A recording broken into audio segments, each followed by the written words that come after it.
In this video, I'm going to be going into a little more depth about off-work benefits, or what's called TTD under the law. I had previously gone into some basic ideas about the concept of TTD, but I'm going to go a little bit deeper into that. So as I explained before, in order for you to qualify for these benefits, you have to be off work longer than a week, and that you'll be getting a check from the insurance company as long as you provide either an off-work note or a note with restrictions.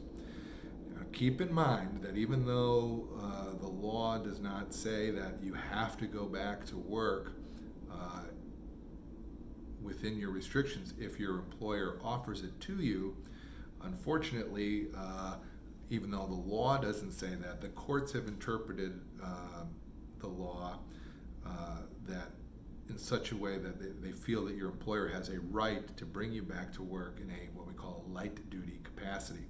So if you're given restrictions from your doctor, like you can't lift or you have to sit, and your employer decides to find something for you to do, maybe different than the job you're used to doing, but they have something that you can do within your restrictions, you have an obligation to go in and do that work.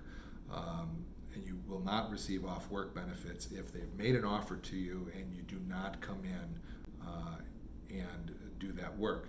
In addition, it kind of opens you up to potentially being terminated if you do not accept the offer from your employer of light-duty work.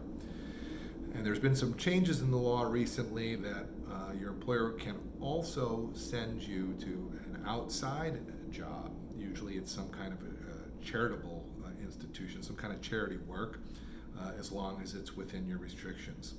So that is something else that your employer can do to bring you back to work. Now, if your doctor has you off work completely, then accommodating your restrictions obviously is not an issue, and that's not something you're going to have to worry about.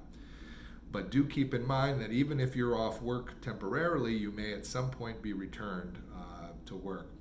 And it becomes a different issue if you've completed all of your medical treatment and you have a permanent disability. At that point, whether your employer is taking you back to your old job with some accommodation is an issue that can be complicated. And at that point, I would recommend getting an attorney involved.